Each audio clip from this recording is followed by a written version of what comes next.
کاشانۂ بصیرت ایک ایسا یوٹیوب چینل جس پر ہر قسم کی دینی کتب بالخصوص محروم بصارت افراد کے لیے آڈیو اور ویڈیو فارمیٹ میں دستیاب ہیں اور بالعموم تمام مسلمان برادران و خواہران کے لیے دستیاب ہیں۔ اس لیے آپ سے گزارش ہے کہ بیل آئیکن کو پریس کر کے ہمارے اس چینل کو ضرور سبسکرائب کیجیے تاکہ آئندہ آنے والی ہر کتاب آپ کو بر وقت ملتی رہے۔ کاشانۂ بصیرت، کاشانۂ بصیرت، کاشانۂ بصیرت، کاشانۂ بصیرت۔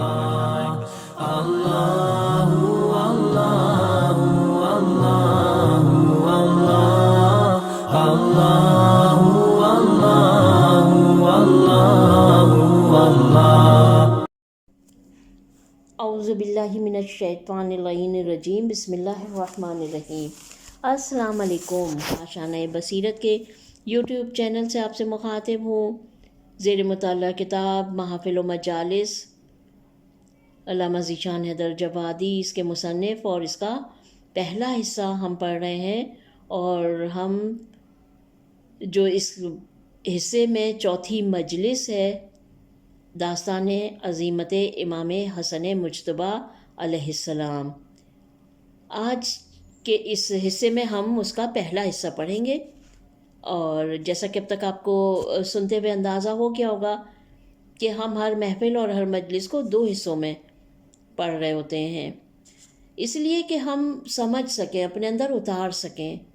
بہت رک رک کے، ٹھہر ٹھہر کے کوشش میں یہ کر رہی ہوں، اور خدا سے دعا بھی ہے کہ پروردگار عالم ہماری اس کوشش کو قبول فرما لیجیے گا، اور جہاں کہیں کوئی کوتاہی رہ جائے، کوئی کمی رہ جائے، تو پروردگار عالم ہمارا علم ناقص ہے، ہم اس انداز میں شاید ان عظیم ہستیوں کے بارے میں لکھا ہوا بھی نہیں پڑھ سکتے کہ جو حق ہے پڑھنے کا۔ تو جو کمی اور بیشی رہ جائے، سننے والوں سے بھی معذرت ہے، اور پروردگار عالم کے آگے دست بستہ یہ عرض ہے کہ بار الہ ہم ناقص ہیں۔ ہم ان مکمل ہستیوں کے بارے میں، ہماری زبان جب بولتے ہیں نا، ہماری زبان اس طرح سے ساتھ نہیں دیتی، تو جہاں کہیں کوئی کمی بیشی رہ گئی ہو، بار الہ معاف فرما دینا انشاءاللہ۔ آئیے شروع کرتے ہیں۔ بسم اللہ الرحمن الرحیم۔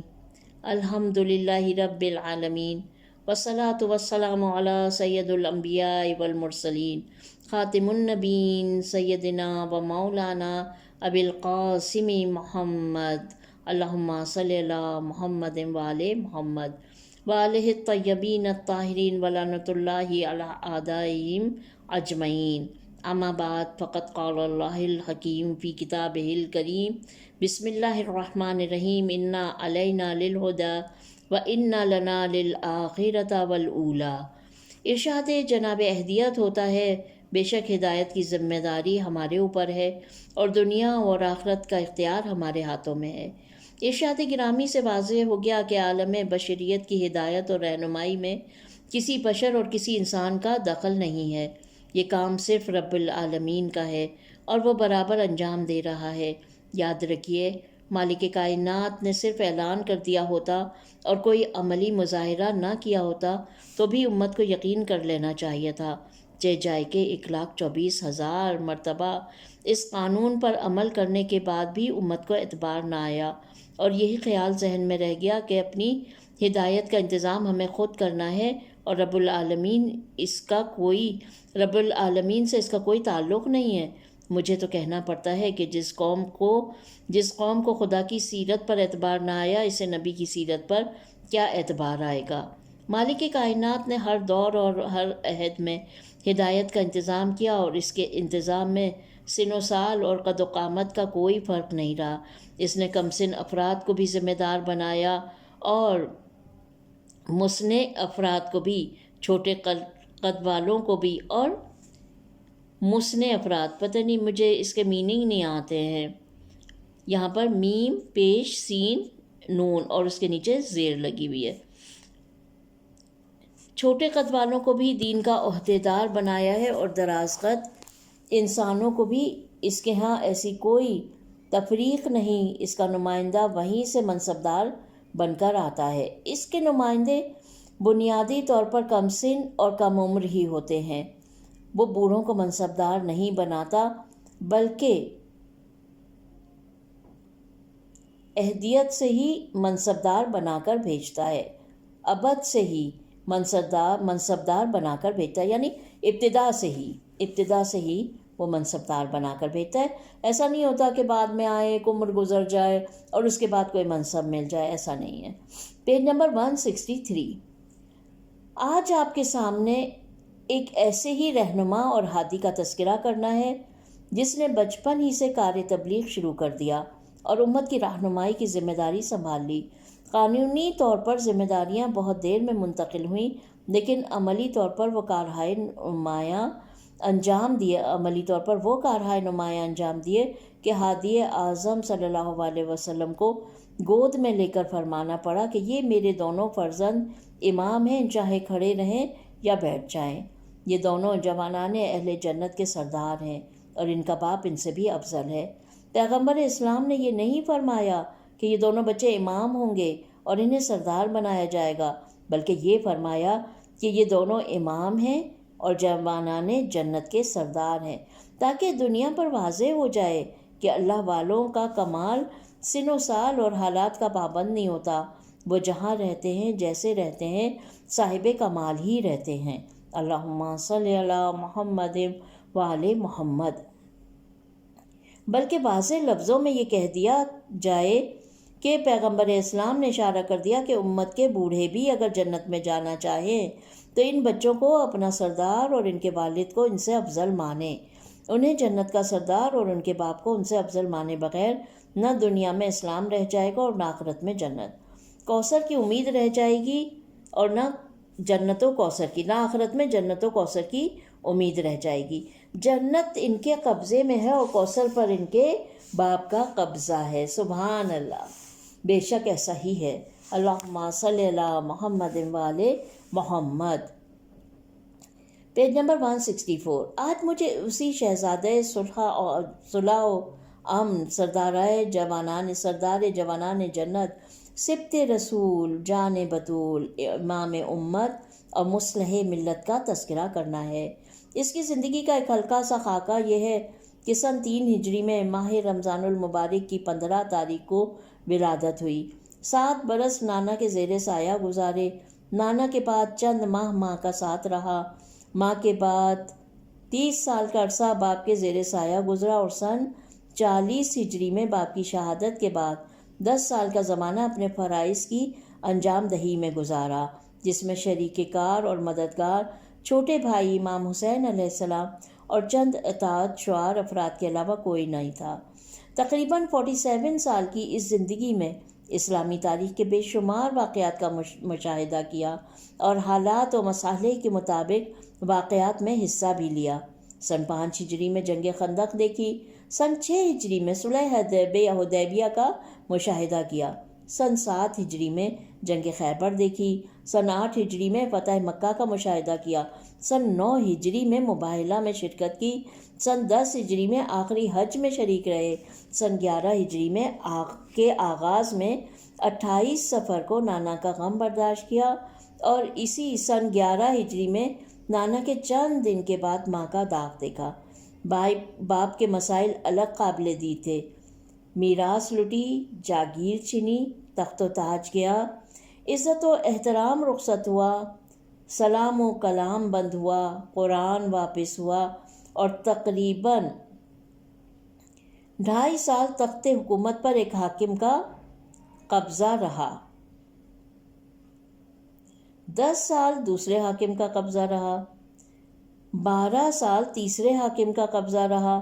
چند سال کی حکومت باپ کو ملی تو اس میں بھی فتنوں، ہنگاموں، شورشوں اور بغاوتوں کا ایک طوفان رہا۔ عنان حکومت سنبھالتے ہی خون عثمان کے نام پر ام المومنین جمل لکھ کے میدان میں آ گئیں۔ ان سے فرصت ملی تو معاویہ نے صفین کا معرکہ گرم کر دیا، اس سے نجات ملی تو خوارج نہروان کے میدان میں اتر پڑے۔ بالآخر حکومت شام کی سازش سے سن سن 40 ہجری کے ماہ رمضان میں 19ویں تاریخ کی صبح کو باپ کے سر اقدس پر ابن ملجم کی تلوار لگی اور 21 رمضان کی صبح کو باپ دنیا سے رخصت ہو گیا۔ Page number 165۔ باپ کے بعد سن 41 ہجری میں حالات کے تحت حکومت شام سے صلح کی اور سن 50 ہجری میں خاموش زندگی گزارنے کے باوجود حکومت شام کی قدیم سازش کی بنا پر جودہ بنت اشعت کے ہاتھوں 28 صفر کو زہر دغا سے شہید ہو گئے۔ تفصیلی حالات کا تذکرہ بعد میں کیا جائے گا، اجمالی طور پر یہ دیکھ لیا جائے کہ 47 سال کی زندگی کتنے مصائب و آلام سے گزری ہے اور کس طرح حالات دنیا کا مقابلہ کیا ہے۔ نہ اور کوئی موڑ زندگی کا ایسا نہیں آیا جس میں کسی نہ کسی انداز سے حصہ نہ لیا ہو۔ بچپنے کے واقعات میں بھی خاموش تماشائی نہیں رہے اور تعلیم و تربیت کے طور پر حالات کو نہیں دیکھا، بلکہ اکثر مقامات پر ذمہ دارانہ حیثیت سے حصہ لیا ہے، جس سے صاف ظاہر ہوتا ہے کہ دنیا کا بچپنا اور ہے اور امامت کا بچپنا اور، اخلاق میں نبی کا انداز، کردار میں علی کا انداز، صبر میں زہرا کا انداز، شجاعت میں ہاشم کا جلال، استقلال میں ابو طالب کے تیور، ایمان و یقین میں عبد المطلب کا نقشہ، خاندان کی عزت، بزرگوں کی یادگار، مذہب کا ذمہ دار، اسلام کا خطیب، صلح کا نقیب، قرآن کا مفسر، امت کا مصلح، کعبے کا محافظ اور سیرت رسول صلی اللہ علیہ وسلم کا ایسا ورثہ دار کہ جب ہجوم مصائب میں طعن و طنز کے باوجود حدیبیہ کی تاریخ دہرا کر صلح کر لی اور اسلام کو ایک بڑے خطرے سے بچا لیا، تو قدرت کو یہ ادا اس قدر پسند آئی کہ دونوں کی تاریخ وفات کو ایک کر دیا کہ جس تاریخ میں پہلا مصلح دنیا سے گیا تھا، اسی تاریخ کو دوسرا شہزادہ صلح بھی دنیا سے رخصت ہوا۔ امام حسن مجتبی علیہ السلام کی زندگی کے اس خاکے کو نظر میں رکھنے کے بعد دو اہم پہلوؤں پر نظر کرنا پڑتی ہے۔ ایک یہ کہ آپ کی ذاتی شخصیت اور آپ کا ذاتی کردار کیا تھا، دوسرا یہ کہ آپ نے کن حالات کا سامنا کیا ہے اور ان حالات میں آپ کا طرز عمل کیا رہا ہے۔ Page number 166۔ جہاں تک پہلے موضوع کا تعلق ہے، تاریخ میں بے شمار واقعات ملتے ہیں جن سے آپ کی عظمت و جلالت کا اندازہ ہوتا ہے، اور تاریخ کے واقعات کیا خود قرآن مجید کی آیتیں اور مرسل اعظم کے ارشادات عظمت کی گواہی دے رہے ہیں۔ آیت تطہیر عصمت کا اعلان کر رہی ہے، آیت مباہلہ صداقت کا اعلان کر رہی ہے، آیت صلح کردار پر روشنی ڈال رہی ہے، اور سورہ دہر سخاوت کا قصیدہ پڑھ رہا ہے۔ اللہم صلی علی محمد وآل محمد۔ مرسل اعظم کی زندگی کو دیکھیں تو وہاں بھی قول و عمل سے مسلسل فضائل و کمالات کا اعلان ملے گا۔ کبھی اپنے لال کو سردار جوانان جنت کہیں گے، کبھی امام کے لقب سے یاد کریں گے، کبھی اپنا سبط اور نائب قرار دیں گے، کبھی اصلاح امت کا مجدہ سنائیں گے، کبھی اسے اپنے سے قرار دیں گے اور کبھی اپنے کو اس سے قرار دیں گے۔ اللہم صلی علی محمد وآل محمد۔ اور یہ کمالات فقط زبانی ہی نہیں بلکہ عملی طور پہ بھی ان کا اظہار ہوگا۔ نواسہ مسجد میں آ جائے گا تو ممبر سے اتر کر گود میں اٹھا لیں گے، سجدہ میں آ جائے گا تو سر نہ اٹھائیں گے، عید کا دن ہوگا تو کاندھے پر بٹھائیں گے، مباہلہ کا موقع ہوگا تو انگلی پکڑ کر لے چلیں گے، تطہیر کی منزل ہوگی تو گلے سے لگا کر ذوف رسالت کو قوت میں تبدیل کریں گے، زہرا سلام اللہ علیہا کے گھر آئیں گے تو دہان اقدس کے بوسے لیں گے، اور ہرنی کا بچہ آ جائے تو اسے شہزادے کے حوالے کر دیں گے۔ Page number 167۔ تاریخ نے مختلف منزلوں پر فضائل و کمالات کا اعتراف کیا ہے۔ علم کا یہ عالم ہے کہ امیر المومنین کے پاس کوئی مسئلہ آ جاتا ہے تو اپنے فرزند ہی سے جواب دلواتے ہیں، اور حکومت وقت بہرحال امامت کی محتاج ہے۔ مشہور و معروف واقعہ ہے کہ بادشاہ روم نے حاکم شام معاویہ بن ابی سفیان سے 2 سوالات کیے۔ زمین پر وہ کون سی جگہ ہے جو آسمان کے ٹھیک وسط میں واقع ہے، اور زمین کا وہ کون سا خطہ ہے جس پر سورج کی روشنی صرف ایک مرتبہ پڑی ہے؟ حاکم شام جواب دینے سے عاجز ہو گیا اور مسئلے کو امام حسن علیہ السلام کے سامنے پیش کر دیا۔ آپ نے فرمایا کہ وسط آسمان کی زمین میں پشت خانہ کعبہ ہے، اور ایک مرتبہ سورج کی روشنی دیکھنے والی نیل کی گہرائی ہے جس پر صرف جناب موسیٰ کے گزرتے وقت آفتاب کی روشنی پڑی تھی، اور اس کے بعد پھر دریا حائل ہو گیا اور سورج کی شعاع نہ پہنچ سکی۔ آپ نے اندازہ کیا کہ امام حسن علیہ السلام نے کس آسانی سے مسائل کو حل کر دیا اور واضح کر دیا کہ حاکم شام، جب تک تجھے زمین کی خبر نہیں ہے تو آسمان کی خبر کیا ہوگی، اور جب تو بیت کے فضائل سے باخبر نہیں ہے تو اہل بیت کے کمالات کو کیا سمجھے گا۔ اس علم کی وسعت اور جامعیت کا یہ عالم تھا کہ اپنوں کا کیا ذکر، غیروں نے بھی اقرار کیا ہے کہ امام حسن علیہ السلام گہوارے سے لوح محفوظ کا مطالعہ کیا کرتے تھے۔ یہ اور بات ہے کہ اعتراف فضیلت میں ایسی روایت بھی شامل کر دی ہے کہ فضیلت روشن ہو کر سامنے نہ آ سکی۔ Page number 168۔ لیکن مجھے روایت سے کوئی واسطہ نہیں ہے، میں تو صرف یہ جانتا ہوں کہ دشمن نے فضائل کا اقرار کیا ہے، اور ایسی روایت کا اضافہ تو ہونا ہی چاہیے تھا کہ ایسے ہی حالات گہوارے کے علم پر روشنی ڈالتے ہیں۔ اگر زلیخا نے کردار یوسف سے غلط روایت وابستہ نہ کی ہوتی تو گہوارے کا بچہ کیسے بولتا؟ اگر یہودیوں نے جناب مریم کے ساتھ غلط تہمت منسوب نہ کی ہوتی تو عیسیٰ علیہ السلام کا کمال کیسے سامنے آتا؟ اور اگر امت میں ایسی روایت نہ ہوتی تو امام حسن علیہ السلام کے علم کا اقرار کیسے کیا جاتا؟ علم کے بعد عمل کی منزل آتی ہے۔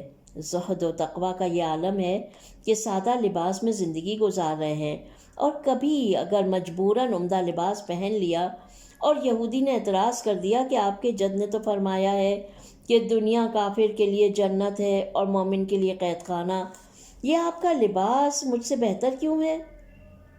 تو ایک عظیم حقیقت کا اعلان فرما دیا کہ یاد رکھو، بہتر اور بدتر کا فیصلہ نتیجے کے ساتھ ہوتا ہے۔ تمہیں آخرت میں جو کچھ ملنے والا ہے اس کے اعتبار سے یہ لباس کہیں بہتر ہے، اور مجھے جنت میں جو کچھ حاصل ہونے والا ہے اس کے اعتبار سے یہ قیدی کا لباس ہے۔ یا واضح لفظوں میں یوں کہہ دیا جائے کہ یہودی حقائق سے بے خبر تھا، ورنہ یہ سوال ہی نہ اٹھاتا۔ اس سے یہ معلوم ہوتا کہ جس کے مچل جانے پر جنت سے لباس آ جاتا ہے، اس کے لیے دنیا کا لباس تو بہرحال ایک قیدی کا لباس ہوگا۔ سبحان اللہ۔ Page number 169۔ زہد و تقویٰ کے ساتھ اس عظیم دسترخوان کا بھی اضافہ کر لیجئے جس پر مہمانوں اور مسکینوں کی بھیڑ لگی رہتی ہے، تو کمالات کی منزل اور نمایاں ہو جائے گی کہ ایک طرف اپنی زندگی میں یہ سادگی کہ ایک دن لباس نو دیکھ کر یہودی کو تعجب ہو گیا اور وہ سوال کرنے پر مجبور ہو گیا، اور اس کے سوال نے واضح کر دیا کہ اگر امام حسن علیہ السلام کی زندگی میں راحت پسندی اور عیش و آرام کا دخل ہوتا تو یہودی کو تعجب نہ ہوتا۔ یہودی کا تعجب خود کردار کی بلندی کی ایک دلیل ہے، اور دوسری طرف وہ عظیم دسترخوان جس کی بنا پر خلق حسن علیہ السلام کا شہرہ ہوا، اور جس کا یہ عالم تھا کہ کوئی سائل دروازے سے واپس نہ جانے پائے۔ آل محمد کی زندگی میں یہ کوئی خاص بات نہیں ہے جس کا تذکرہ کیا جائے۔ ان کے گھر کا معمول ہے جن کے گھر مدینہ کے سائل بھی آتے ہیں اور آسمان کے فرشتے بھی، قرآن کا سورہ دہر بھی۔ دل چاہتا ہے کہ اس جملے کو دوبارہ پڑھوں۔ آل محمد کی زندگی میں یہ کوئی خاص بات نہیں ہے کہ جس کا تذکرہ کیا جائے۔ حقیقت ہے کہ خاص بات تو خاکی انسانوں کے لیے ہے، وہ تو معصومین ہیں، وہ نورانی مخلوقات ہیں۔ یہ ان کے گھر کا معمول ہے جن کے گھر مدینہ کے سائل بھی آتے ہیں اور آسمان کے فرشتے بھی، اور قرآن کا سورہ دہر بھی۔ اللہم صلی علی محمد و آل محمد۔ لیکن پھر بھی ایک واقعے کی طرف اشارہ کر دینا ضروری ہے یہ واضح ہو جائے کہ اہل بیت کی اپنی زندگی کتنی سادہ تھی اور ان کی خدمت خلق کا عالم کیا تھا۔ مشہور و معروف واقعہ ہے کہ ایک شخص امام حسن علیہ السلام کے دسترخوان پر مہمان ہوا اور کھانے کے لیے بیٹھا تو عالم یہ تھا کہ ایک لقمہ کھاتا تھا اور ایک لقمہ بچاتا جاتا تھا۔ آپ نے فرمایا، بھائی کیا تو صاحب عیال ہے؟ اس نے کہا، نہیں، میں نے مسجد میں ایک شخص کو سوکھی روٹیاں کھاتے دیکھا ہے، چاہتا ہوں کہ اس کی کچھ امداد کر دوں۔ آپ نے فرمایا، بھائی وہ میرے باپ مولا کائنات علی ابن ابی طالب ہیں، ان کی زندگی کا معمول یہی ہے کہ ہم اہل بیت جو دنیا کو کھلاتے ہیں وہ اور ہوتا ہے، اور جس پر خود اپنی زندگی گزارتے ہیں وہ اور ہوتا ہے۔ Page number 170۔ تو رزق دنیا کھا لے اور اپنا راستہ لے، ہم اہل بیت کی فکر نہ کر، ہماری نعمتوں کا دسترخوان وہاں بچھایا گیا ہے۔ عزیزان محترم، یہ ایک مسافر، غریب اور عام مسلمان کی بات ہے۔ امام حسن مجتبیٰ کی ثقافت کا یہ عالم تھا کہ اسے دیکھ کر بڑے بڑے سلاطین وقت دنگ رہ جاتے تھے۔ تاریخ کا مشہور واقعہ ہے کہ ایک مرتبہ معاویہ مدینہ آیا اور اعلان عام کر دیا کہ لوگ بادشاہ وقت کو سلام کرنے کی غرض سے حاضر ہوں، خزانوں کا منہ کھلا ہوا ہے، آج لوگوں کو انعام تقسیم کیا جائے گا۔ لوگ آنے لگے اور دولت تقسیم ہونے لگی، یہاں تک کہ امام حسن علیہ السلام کو بھی مجبور کیا گیا۔ آپ دربار میں آخری وقت تشریف لائے۔ معاویہ نے ارکان دولت کی طرف اشارہ کیا کہ حسن علیہ السلام کے آنے میں صرف اس لیے دیر کی ہے کہ میرا خزانہ خالی ہو جائے اور مجھے شرمندگی کا منہ دیکھنا پڑے۔ تو ٹھیک ہے، صبح سے اب تک جس قدر مال تقسیم ہوا ہے اتنی ہی مقدار میں تنہا حسن مجتبیٰ کو دے دیا جائے۔ دشمن کا عمل گواہی دے رہا ہے کہ جو حیثیت ساری امت کی ہے وہ وقار تنہا زہرا سلام اللہ علیہا کے لال حسن مجتبیٰ کا ہے۔ خزانوں کے منہ کھول دیے گئے، جواہرات اکٹھا ہونے لگے، معاویہ مسکرا رہا ہے، امام حسن علیہ السلام دیکھ رہے ہیں۔ جب سب مال اکٹھا ہو گیا تو معاویہ نے بڑے غرور سے کہا، لیجئے یہ مال آپ کے لیے ہے۔ آپ نے قبول فرما لیا اور چلنے کا ارادہ کیا۔ معاویہ کے خادم نے بڑھ کر جوتیاں سیدھی کر دیں۔ آپ نے مال کی طرف اشارہ کر کے فرمایا کہ تو نے میری خدمت کی ہے اور ہم اہل بیت کسی کا احسان نہیں لیتے، لہٰذا یہ کل مال تیری خدمت کا صلہ ہے۔ ارباب کرم، دیکھا آپ نے، جو مال معاویہ نے امام حسن علیہ السلام کو فرزند رسول سمجھ کر بڑے غرور سے دیا تھا، اسے امام حسن علیہ السلام نے معاویہ کے غلام کو عطا کر دیا اور واضح کر دیا کہ اب دونوں کے کرم کا فرق پہچان لے۔ جتنا تو نواسہ رسول صلی اللہ علیہ وسلم کو دیتا ہے اتنا تو ہم ایک غلام کو دے دیا کرتے ہیں۔ Page number 171۔ اور میں تو کہوں گا، مولا اس شان کرم پر ہماری جانیں قربان، آپ نے غلاموں کا دل رکھ لیا، اور اب تو یہ اطمینان ہو گیا کہ جب آپ معاویہ کے غلام کو اتنی بڑی دولت دے سکتے ہیں تو جب قیامت کے دن آپ کے غلام آئیں گے، آپ کے اپنے غلام آپ کے سامنے ہوں گے تو انہیں کیا نہ دے دیں گے۔ اللہم صلی علی محمد و آل محمد۔ لیکن عزیزان محترم، یاد رکھیے یہ سب بھی معاویہ کے غلام کو ملا ہے، معاویہ کو نہیں۔ گویا امام حسن علیہ السلام نے واضح کر دیا کہ ہمارے یہاں خدمت کرنے والوں کی قدر ہے، مقابلہ کرنے والوں کی نہیں۔ واقعے نے یہ بھی واضح کر دیا کہ حکومت اور امامت کی نگاہ میں مال دنیا کی کیا قیمت ہے۔ حکومت اعلان کر رہی ہے کہ مال دنیا میں رسول صلی اللہ علیہ وسلم کی قرابت تولی جاتی ہے، اور امامت آواز دے رہی ہے کہ ہم مال دنیا میں اپنی جوتیوں کو تولا کرتے ہیں، ہم خزانہ شاہی کو رسالت سے منسوب نہیں کرتے، اپنی جوتیوں میں رکھا کرتے ہیں۔ اللہم صلی علی محمد و آل محمد۔ وقت نہیں ہے، ورنہ واقعے کی دوسری خصوصیات پر بھی روشنی ڈالی جاتی اور یہ دیکھا جاتا کہ امام حسن علیہ السلام نے ایک ہی واقعے میں کتنے مسائل کا حل پیش کر دیا ہے۔ اس وقت تو صرف اتنا عرض کرنا ہے کہ اہل بیت علیہ السلام کی تواضع و خاکساری، ان کی عبادت و ریاضت، ان کا زہد و تقویٰ اور ان کی ثقافت و عنایت اس منزل پر تھی کہ اہل دنیا اس کا تصور بھی نہیں کر سکتے۔ حج بیت اللہ کے لیے جا رہے ہیں، ناقے آگے آگے اور خود پیادہ پا۔ دنیا دیکھ رہی ہے کہ مشقت و زحمت کے ساتھ عبادت کیسے کی جاتی ہے، اور اللہ والوں کی نگاہ میں خانہ کعبہ کی عظمت کیا ہے۔ جب مکان کی یہ عظمت ہے تو مالک مکان کی کیا جلالت ہوگی۔